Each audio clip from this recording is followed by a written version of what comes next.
Hello guys and welcome to another video. Today we have here a Alfa GT. This time we have here a problem with the ABS ESP system where we have the warning lights on, okay? And the customer wants to know what is the problem and to solve it. The customer saw that it had a problem, well, related to the brake pedal switch. He already did the replacement of that sensor, of that switch, the double switch that is, but the problem still persists. So today we are here to do a diagnosis and a troubleshooting to see what's what. And so doing here a full scan, there are fault codes on the engine control unit and also here on the ABS ESP system, okay? The engine control unit is very important for the ABS ESP. They communicate all the time because of traction control and whatnot. So we have to see what's there too, okay? So we have here on the fault codes, we have low tension of the battery. We have a problem with communication with the body computer. That is very important, okay? And we have a fault code related to the pedal switch, the P0504, okay? Now, I do not want to erase the codes right now. I want to see on the actual data, when I press the brake pedal, if both stages of the switch, of both contacts of the switch, if they respond, okay? If they do, I do not have any issue on the switch. I just have to possibly erase the code because it may not be done until this point. So of course on the engine over here we have a lot of things related to the engine itself, but down here on the lower areas we have that. This is in Portuguese, but I'll guide you through, okay? This is to do with the AC behavior. I think I missed it. Okay, here we have. This is number 1 and this is number 2. So state of pedal number 2. So you want to look at these two. Right now they say loose. Okay, my pedal is not on the brake pedal. Okay, loose. Solto means loose. And when I press on the brake, they say pressed, or carregado means pressed. Okay, so on the engine side everything is nice. So possibly we had a problem with we also can see the clutch. Okay, over here. And the clutch right now is okay, it's working, okay? We may have a problem, you may have a problem previously with the switch, but the customer already replaced it, okay? Okay, there is no point to erase the codes right now. We just want to see everything before we carry on with the repair. And now on the ABS ESP, we want to enter and see the one fault code that it has. And it has this C1205. The sensor ASX.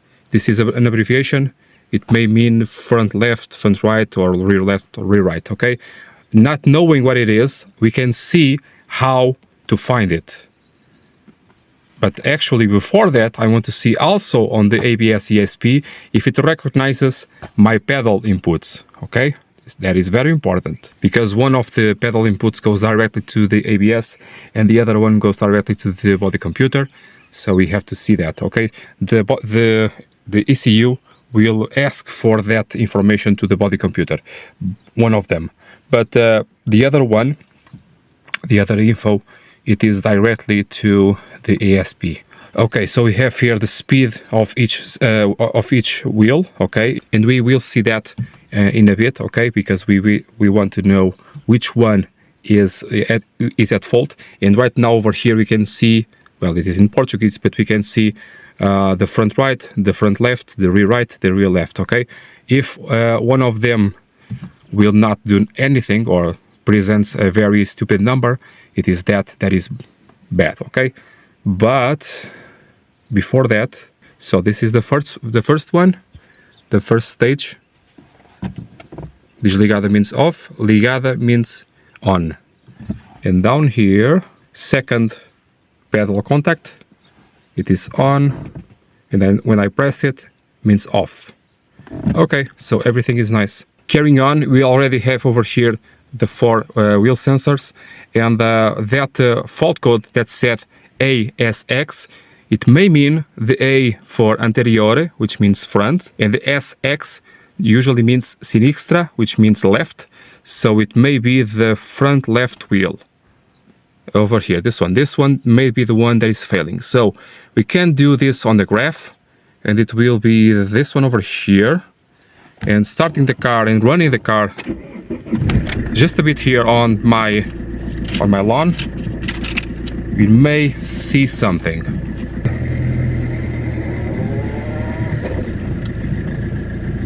No, in fact it was this one. So sometimes the fault codes are really not well translated, and you must not trust them, okay? Trust always your troubleshooting. Okay. Now we can get out and erase all of the codes. One of the codes will not be erased, of course. Now, like I did on the 164, for example, you can read the resistance of the sensors, and in this case you can too. And the access is very easy. On these connectors over here, we know that this one is working. You can take out here the connector and read on the inside over there the value. And on that side, that is the side that is bad, you can remove again this connector, and read the resistance. If the resistance reads different from the one that you know that is good, no matter if it is higher, lower, or open circuit, you know that the sensor is bad, okay? Now on the other side I read 0.6 ohm, and this one should be different. But imagine it is not. Well, let's see. Imagine it is exactly the same. What could be the problem? I know what could be. Can you tell me what could be?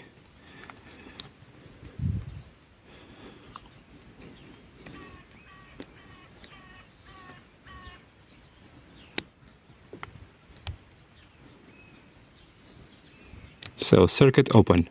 But imagine all the people, imagine that it is exactly the same. The sensor is good, the sensor is new. Imagine that, and the problem persists. Well, if the control unit, the ESP, cannot read it, it may mean that the wire until the ESP or the ESP itself is bad, okay? That's why I like to do several tests before and make absolutely sure that I'm doing the correct stuff, the correct readings. Okay, this is open, completely open, okay? So the sensor is clearly bad. If it was good, you have to chase down the wiring. If the wiring is good until the ESP control unit, you have a bad ESP control unit, okay? Not on this case. One more thing that could be the issue, it is not, because the fault code is appearing right after the ignition is on. If the fault code appears only on the road after the car starts going down on the road, it may be the target, I call it target, but it may not be called like that, the magnetic field where the sensor reads on the bearing itself. That could be bad, okay? Only on the road. Why? Because if the car is stationary and the sensor is good, the control unit, the ESP, only can control the circuit of the sensor itself, okay? Only when you start rolling the wheels, it starts to compare the individual speed of each wheel, and it sees that this wheel over here is not going with the rest of them, and it says, wait a minute, a fault code is present on this wheel over here. And then on the road itself, it can do a fault code. But on this car is not the case. The fault code is permanently present. And we saw over here right now that the issue here is somewhere on the sensor, okay? Yes, the sensor starts here and stops on the wheel itself, okay, on the spindle assembly. And over here on the fault codes for the engine, they went away with the clearing of the fault codes. If they reappear, we have to chase them down again. But for now, let's see here, one step at a time, replacing there the sensor. And if you want to, I'll guide you through So stay tuned, okay? Another light or warning that is appearing there on the dashboard is the light for the glow plugs. The glow plugs are not available. For that I have several videos, they are down on the description, that may be useful for you for diagnosing, troubleshooting and replacing the spark plug. The glow plugs, that is, okay? So here I am with the car off the ground to do the repair. I did make a mistake and I was happy to find that out before anything else. So once I disconnect here this sensor, another fault code was present on my diagnosis machine, which means that this is not the sensor that we need to replace. It is this one actually, okay? So there is another way to see which of the sensors is bad. You just disconnect the three sensors, well, one at a time, to see if any other fault codes are present. If not, it means that we have, just like the fault code said, it was the front left sensor. And why is that? Why is that? Why is that? So, suspension work was made here on this car, and it was very badly done. These bump stops and boots are for the rear shocks, not the front ones. It appears so. And the rubber up there is not on the correct spot. And all of this mess over here is not properly routed. So the sensor over here cut itself on the wheel, and that is why we have here this issue. Now, why didn't I saw that when I was doing the measurements? It was because the wires over there are touching. That gives me the 0.6 ohms. And when testing the new sensor or the other sensor, the resistance is so great that my multimeter does not reach it. Well, on this one I could read about 20 mega ohms, but on that one it reads nothing. So that method on these cars, on these sensors over here, it will not work with my multimeter. So I did make a mistake, but I already was able to turn back around, and now we have here the left one, not the right one, because someone wrongly assembled here all of this. Okay, this is bent, this is not through here, this is not through here, this is not through here, everything is wrong. That is why the sensor failed. Okay, so let's go. So you need to remove here the cover, the wheel cover.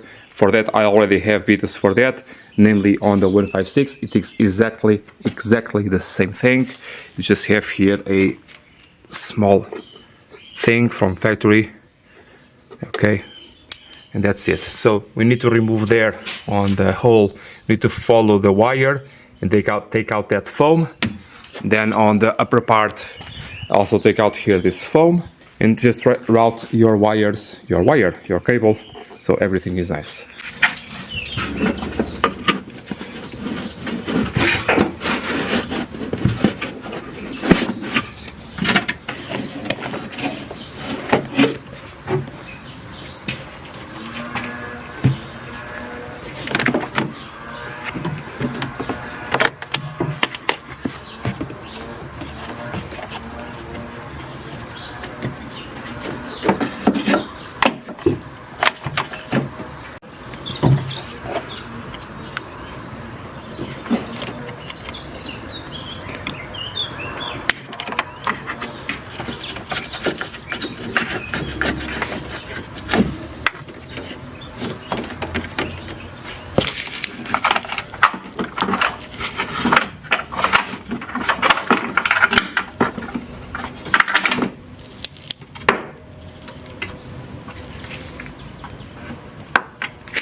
Actually, I do have a video how to route this.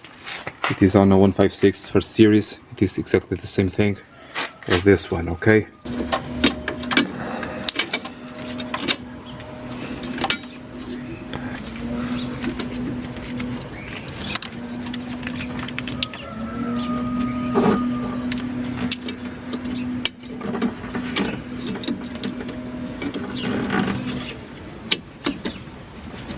Now it comes the part that you all yell at me that it is very easy to remove the sensor here in Portugal. Down there. Yes, it is. Yes, it is. I'm sorry.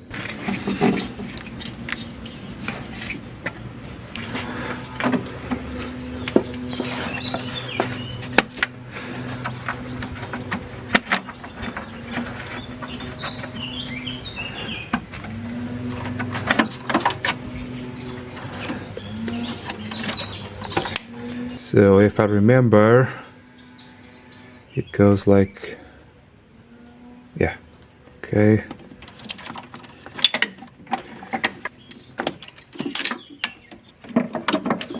Down,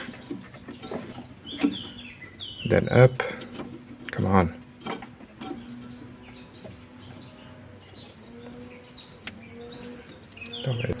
This one up.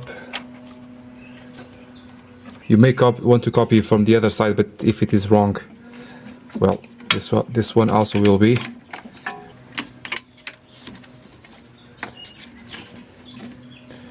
I know this part over here is a little bit counterintuitive, but it is just where it is.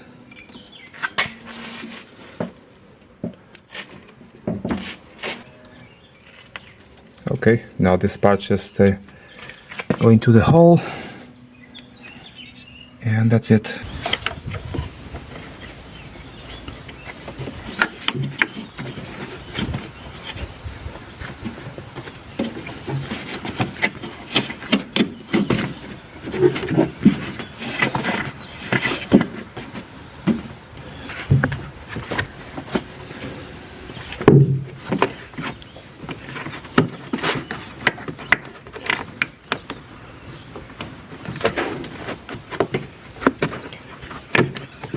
If you need or want, I do have videos how to insert this rubber all around in several videos, okay? And here we go. The car is just fixed. So because of the bad assembly of the sensor, we had that problem. And now the issue is gone, as you can see, okay? Clearly we had that, okay? So if you need or want, down on the description I have more videos related to ABS systems, well, related to electrical problems and solutions, of course. At least I try to, okay? And also down on the description I have more videos related to lack of power, brakes, suspension, well, everything related to Alfa Romeo cars, Lancia and Fiat also, okay? Also down on the description I have links for helps for the channel, if you are able to do so, of course. And I see you next time, guys. Bye!